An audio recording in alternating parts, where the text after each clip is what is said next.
everybody to Charlotte's Web. Today we're going to read what happens when they go to the fair. So let's get started.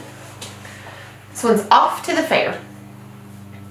The night before the county fair, everybody went to bed early. Fern and Avery were in bed by 8. Avery lay dreaming of the Ferris wheel that had stopped and he was on the top car. Fern lay dreaming that she was getting sick in the swings. Lurby was in bed by 8:30. He lay dreaming he was throwing baseballs at a cloth cap and winning a genuine Navajo blanket. Mr. and Mrs. Zuckerman were in bed by 9. Mrs. Zuckerman lay dreaming of the deep freeze unit, which is like a freezer.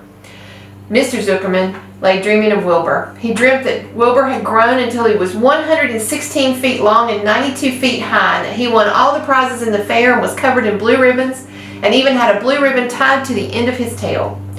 Down in the barn cellar, the animals too went to bed early, all except Charlotte. Tomorrow would be fair day, and every creature planned to get up early to see Wilbur off on his great adventure. When morning came, everybody got up at daylight. The day was hot, and up the road at the Arable's house, Fern lugged a pail of hot water to her room and took a sponge bath. Then she put on her prettiest dress because she knew that she would see some boys at the fair. Mrs. Arable scrubbed the back of Avery's neck and wet his hair and parted it and brushed it down hard till it stuck to the top of his head, all but about 6 hairs that stood straight up. Avery put on clean underwear, clean blue jeans, and a clean shirt, and Mr. Arable dressed, ate breakfast, and went out and polished his truck. He had offered to drive everybody to the fair, including Wilbur. Bright and early, Lurby put clean straw in Wilbur's crate and lifted it in the pig pen. The crate was green, and in gold letters it said, "Zuckerman's Famous Pig." Charlotte had her web looking fine for the occasion. Wilbur ate his breakfast slowly, and he tried to look radiant without getting food in his ears. In the kitchen, Mrs. Zuckerman made an announcement. "Homer," she said to her husband, "I'm going to give that pig a buttermilk bath." "A what?" said Mr. Zuckerman. "A buttermilk bath. My grandmother used to bathe her pig in buttermilk when it got dirty. I just remembered." "Wilbur's not dirty," said Mr. Zuckerman proudly. "He's filthy behind his ears," said Mrs. Zuckerman. "Every time Lurby slops him, food runs down around his ears. When it dries, it forms a crust. And he also has a smudge on one side where he lays in the manure." "He lays in clean straw," corrected Mr. Zuckerman. "Well, he's dirty and he's going to have a bath." Mr. Zuckerman sat down weakly and ate a donut, and his wife went to the woodshed. When she returned, she wore rubber boots and an old raincoat. She carried a bucket of buttermilk and a small wooden paddle. "Edith, you're crazy," mumbled Zuckerman. But she paid no attention to him, and together they walked to the pig pen, and Mrs. Zuckerman wasted no time. She climbed in with Wilbur and went to work, dipping her paddle in the buttermilk and rubbed him all over. The geese gathered round to see the fun, and so did the sheep and lambs, and even Templeton poked his head out cautiously to watch Wilbur get a buttermilk bath. Charlotte got so interested she lowered herself on the drag line so she could see better. Wilbur stood still and closed his eyes. He could feel the buttermilk trickle down his sides, and he opened his mouth and some of the buttermilk ran in. It was delicious. He felt radiant and happy, and when Mrs. Zuckerman got through and rubbed him dry, he was the cleanest, prettiest pig you ever saw. He was pure white, pink around the ears and snout, and smooth as silk. The Zuckermans went up to change into their best clothes, and Lurby went to shave and put on his plaid shirt and purple necktie. The animals were left by themselves in the barn. The 7 goslings paraded round and round their mother. "Please, please, please take us to the fair," begged a gosling. All 7 began teasing. "Please, please, please, please, please, please." They made quite a racket. "Children," snapped the goose, "we're staying quietly, idly at home. Only Wilbur Ilber's going to the fair." Just then Charlotte interrupted. "I shall go too," she said softly. "I have decided to go with Wilbur. He may need me. You can't tell what will happen in the fairgrounds. Somebody's got to go along who knows how to write, and I think Templeton better come too. I might need somebody to run errands and do general work." "I'm staying right here," grumbled the rat. "I haven't the slightest interest in fairs." "That's because you've never been to one," remarked the old sheep. "Fairs are rats' paradise. Everybody spills food at the fair. A rat can creep around late at night and have a feast. In the horse barn, you'll find oats that trotters and pacers have spilled. In the trampled grass of the infield, you'll find old discarded lunch boxes containing remains of a peanut butter sandwich, hard-boiled eggs, cracker crumbs, bits of donuts, particles of cheese.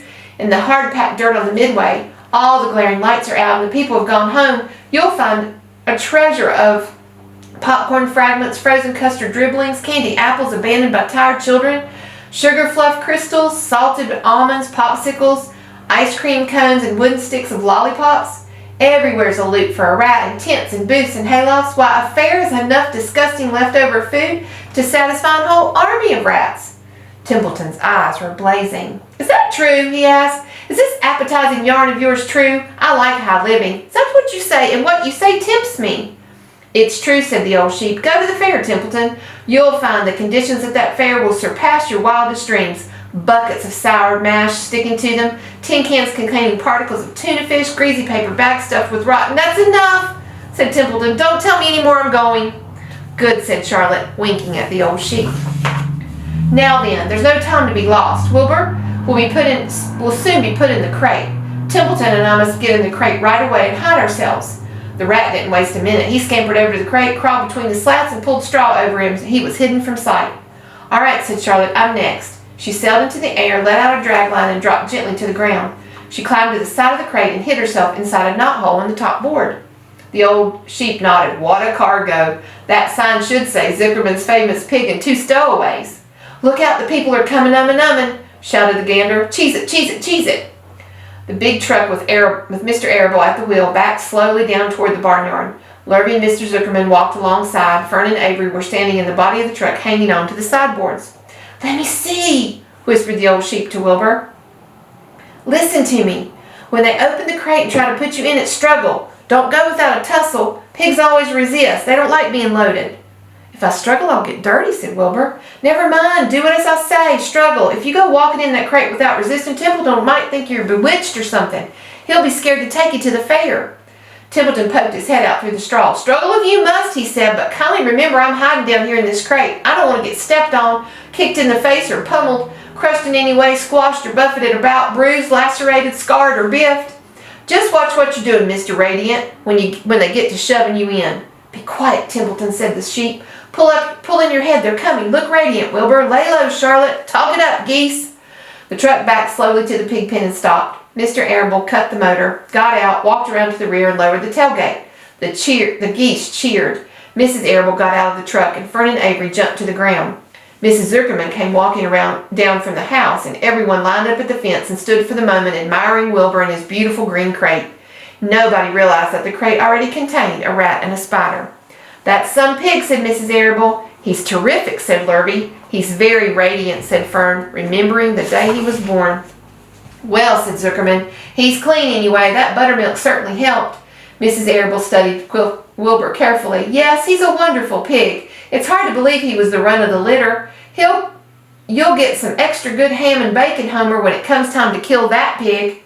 Wilbur heard those words and his heart almost stopped. "I think I'm going to faint," he whispered to the old sheep who was watching. "Kneel down, Winnie," whispered the old sheep. "Let the blood rush to your head." Wilbur sank to his knees, all radiance gone, and his eyes closed. "Look, he's fading away," said Fern. "Hey, watch me," yelled Avery, crawling on all fours in the crate. "I'm a pig, I'm a pig." Avery's foot touched Templeton under the straw. "What a mess," thought the rat. "What a fantastic creatures boys are. Why did I let myself in this?" The geese saw Avery in the crate and cheered. "Avery, you get out of that crate this instant," commanded his mother. "What do you think you are?" "I'm a pig," cried Avery, tossing handfuls of straw in the air. "Oink, oink, oink." "The truck's rolling away, Papa," said Fern. The truck, with no one at the wheel, had started rolling downhill. Mr. Arable dashed to the driver's seat and pulled on the emergency brake, and the truck stopped. The geese cheered. Charlotte crouched and made herself as small as possible in the knothole so Avery wouldn't see her. "Come out at once," said Mrs. Arable. Avery crawled out of the crate on hands and knees, making faces at Wilbur, and Wilbur fainted away. "The pig's passed out," said Mrs. Zuckerman. "Throw water on him." "Throw buttermilk," suggested Avery. The geese cheered again. Lurvy ran for a pail of water, and Fern climbed into the pen and knelt beside Wilbur. "It's sunstroke," said Zuckerman. "The heat's too much for him." "Maybe he's dead," said Avery. "Come out of that pig pen immediately," cried Mrs. Arable. Avery obeyed his mother and climbed to the back of the truck so he could see better. Lurvy returned with cold water and dashed it on Wilbur. "Throw some on me," said Avery. "I'm hot too." "Oh, keep quiet," hollered Fern. "Keep quiet." Her eyes were brimming with tears. Wilbur, feeling the cold water, came too. He rose slowly to his feet while the geese cheered. "He's up," said Mr. Arable. "I guess there's nothing wrong with him." "I'm hungry," said Avery. "I want a candy apple." "Wilbur's all right now," said Fern. "We can start. I can't wait to take a ride on the Ferris wheel." Mr. Zuckerman, Mr. Arable, and Lurvy grabbed the pig and pushed him head first into the crate. Wilbur began to struggle. The harder the men pushed, the harder he held back. Avery jumped down and joined the men. Wilbur kicked and thrashed and grunted. "Nothing's wrong with this pig," said Mr. Zuckerman, cheering. cheerfully pressing his knee against Wilbur's behind. All together now, boys, shove. With a final heave, they jammed him into the crate. The geese cheered. Lurby nailed some boards across the end so Wilbur couldn't back out. Then, using all their strength, the men picked up the crate, heaved it aboard the truck. They didn't know that under the straw was a rat, and inside the knothole was a big gray spider. They only saw the pig. "Everyone in," called Mr. Arable. He started the motor. The ladies climbed in beside him, and Mr. Zuckerman and Lurby and Fern and Avery rode him back, hanging on to the sideboards. The truck began to move ahead. The geese cheered. The children answered their cheer, and away everyone went to the fair. This is called Uncle. We have to see who Uncle is. When they pulled into the fairgrounds, they could hear music and see the Ferris wheel turning in the sky. They could smell the dust of the racetrack where the sprinkling cart had moistened it. And they could smell hamburgers frying and see balloons aloft. They could hear sheep blading in their pens. An enormous voice over the loudspeaker said, "Attention, please. Will the owner of a Pontiac car license number H2439 please move your car away from the fireworks shed?" "Can I have some money?" said Fern. "Can I have some money too?" said Avery. "I'm going to win a doll by spinning a wheel and it will stop at the right number," said Fern. "I'm going to steer a jet plane and make it bump into another one." "Can I have a balloon?" asked Fern. "Can I have a frozen custard, a cheeseburger, some raspberry soda pop?" said Avery. "You children be quiet till we get this pig unloaded," said Mrs. Arable. "Let's let the children go on by themselves," suggested Mr. Arable. The fair only comes once a year." Mr. Arable gave Fern 2 quarters and 2 dimes. He gave Avery 5 dimes and 4 nickels. "Now run along," he said, "and remember, the money has to last all day. Don't spend it all the first few minutes. And be back here at the truck at noontime so we can all have lunch together. And don't eat a lot of stuff that's going to make you sick at your stomachs. And if you go on those swings," said Mrs. Arable, "you hang on tight. You hang on very tight. You hear me?" "And don't get lost," said Mr. Zuckerman. "And don't get dirty. And don't get overheated," said their mother. "Watch out for pickpockets," cautioned their father. "And don't cross the racetrack when the horses are coming," said Mrs. Zuckerman. The children grabbed each other by the hand and danced off in the direction of the merry-go-round toward the wonderful music and the wonderful adventure and the wonderful excitement, into the wonderful midway where there were no parents to guard them and guide them, and where they could be happy and free and do as they pleased. Mrs. Arable stood quietly and watched them go, and then she sighed. And then she blew her nose. "Do you think it's really all right?" she asked. "Well, they've got to grow up sometime," said Mrs. Arable, "and the fair is a good place to start, I guess." While Wilbur was being unloaded and taken out of his crate and into his new pig pen, crowds gathered to watch. They stared at the sign Zuckerman's famous pig, and Wilbur stared back and tried to look extra good. He was pleased with his new home. The pen was grassy and it was shaded from the sun by a shed roof. Charlotte, watching her chance, scrambled out of the crate and climbed up a post to the underside of the roof. No one noticed her.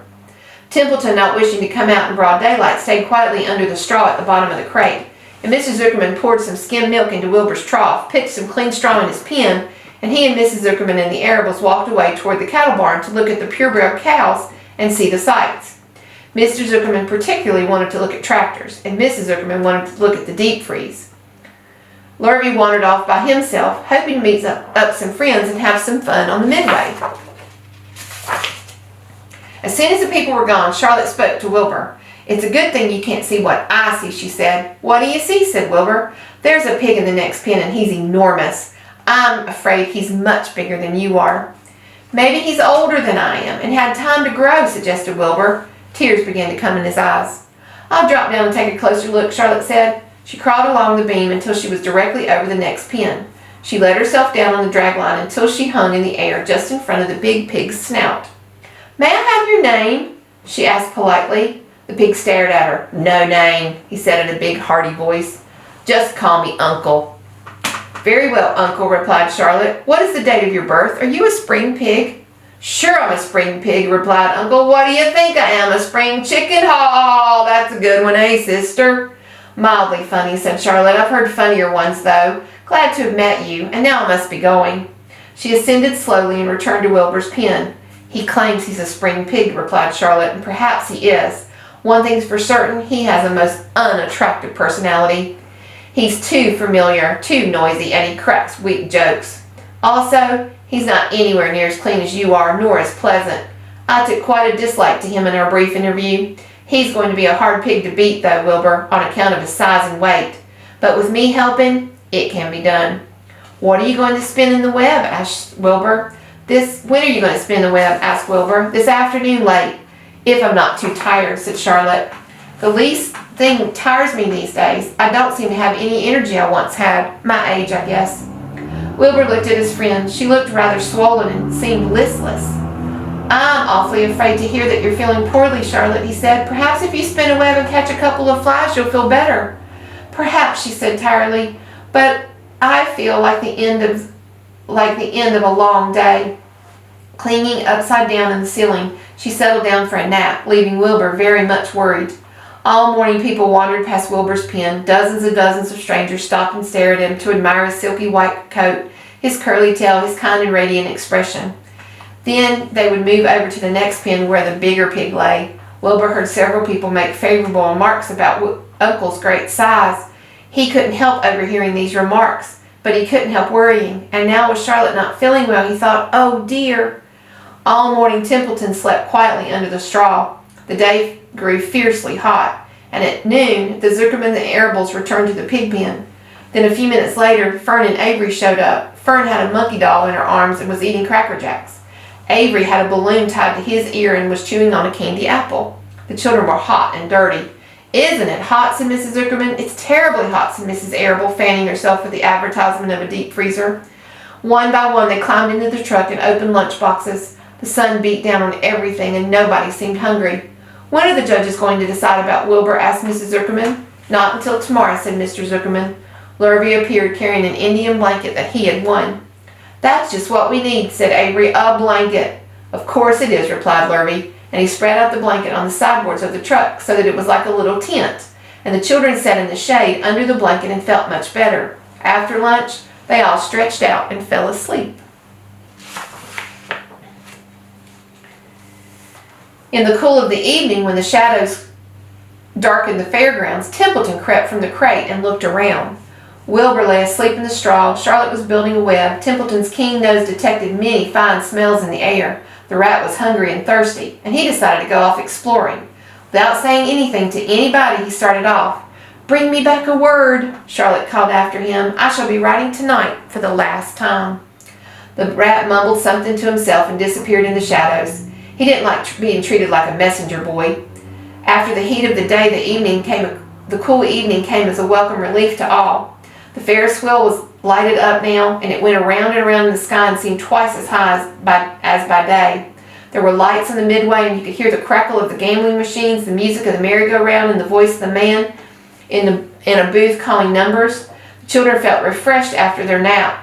Fern met her up with her friend Henry Fussy, and he invited her to ride with him on the Ferris wheel. He even bought a ticket for her, so it didn't cost her anything. When Mrs. Arable happened to look up in the starry sky and saw her little daughter sitting with Henry Fussy and going higher and higher in the air, and how happy Fern looked, she just shook her head. My, she said, "Henry Fussy, think of that." Templeton kept out of sight, and in the tall grass behind the cattle barn he found a folded newspaper. Inside it were leftovers from somebody's lunch. A deviled ham sandwich, a piece of Swiss cheese, part of a hard-boiled egg, and the core of a wormy apple. The rat crawled in and ate everything, and then he tore a word out of the paper, rolled it up, and started back to Wilbur's pen. Charlotte had her web almost finished when Templeton returned, carrying the newspaper clipping. She'd left a space in the middle of the web, and at this hour no people were around the pig pen, so the rat and the spider and the pig were by themselves. "I hope you brought a good one," Charlotte said. "It's the last word I shall ever write." "Here," said Templeton, unrolling the paper. "What does it say?" said Charlotte. "You'll have to read it to me." "It says humble," replied the rat. "Humble," said Charlotte. "Humble has two meanings. It means not proud, and it means near the ground." "That's Wilbur, all right. He's not proud, and he's near the ground." "Well, I hope you're satisfied, sneered the rat. "I'm not going to spend all my time fetching and carrying. I came to this fair to enjoy myself, not to deliver papers." "You've been very helpful," Charlotte said. "Run along, if you want to see more of the fair." The rat grinned. "I'm going to make a night of it," he said. "The old sheep was right. This fair's a rat's paradise. What eating, what drinking, and everywhere good hiding and good hunting. Bye-bye, my humble Wilbur. Fare thee well, Charlotte, you old schemer. This will be a night to remember in a rat's life." He vanished in the shadows. Charlotte went back to her work. It was quite dark now, and in the distance fireworks began going off, rocking, scattering fireballs in the sky. By the time the Arables and Zuckermans and Lurvy returned from the grandstand, Charlotte had finished her web. The word humble was woven neatly in the center. No one noticed it in the darkness. Everyone was tired and happy. Fern and Avy climbed into the truck and laid down. They pulled the Indian blanket over them. Lurvy gave Wilbur a forkful of fresh straw. Mr. Arable patted him. "Time for us to go home now," he said to the pig. "See you tomorrow." The grown-ups climbed slowly into the truck, and Wilbur heard the engine start and then heard the truck moving away at low speed. He would have felt lonely and homesick had Charlotte not been with him. He never felt lonely when she was near. In the distance he could hear the music of the merry-go-round. As he was dropping off to sleep, he spoke to Charlotte. "Sing me that song again about the dung in the dark," he begged. "Not tonight," she said in a low voice. "I'm too tired." Her voice didn't seem to come from her web. "Where are you?" said Wilbur. "I can't see you. Are you in your web?"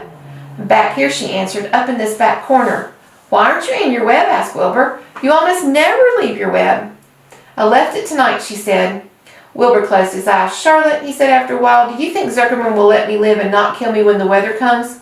Cold weather comes? Do you really think so?" "Of course," said Charlotte. "You're a famous pig, and a good pig. Tomorrow you'll probably win a prize. The whole world will hear about you. Zuckerman will be proud and happy to own such a pig. You have nothing to fear, Wilbur, nothing to worry about. Maybe you'll live forever, who knows? And now, you go to sleep." For a while there was no sound, and then Wilbur's voice. "What are you doing up there, Charlotte?" "Making something," she said, "making something as usual." "Is it something for me?" said Wilbur. "No," said Charlotte, "it's something for me, for a change." "Please tell me what it is," begged Wilbur. "I'll tell you in the morning. When the first light comes into the sky and the sparrows stir, and the cows rattle their chains and the rooster crows and the stars fade, when early cars whisper along the highway, you look up here and I'll show you something. I will show you my masterpiece." Before she finished the sentence, Wilbur was asleep. She could tell by the sound of his breathing that he was sleeping peacefully deep in the straw. Miles away at Arable's house, the men sat around the kitchen table eating a dish of canned peaches and talking over the events of the day. Upstairs, Avery was already in bed and asleep, and Mrs. Arable was tucking Fern into bed. "Did you have a good time at the fair?" she asked and kissed her daughter. Fern nodded. "I had the best time I've ever had anywhere on any time in my whole life." "Well," said Mrs. Arable, "isn't that nice?" And we'll stop for today, and next time we'll see what Charlotte has created that she'll show Wilbur. I'll see you next time.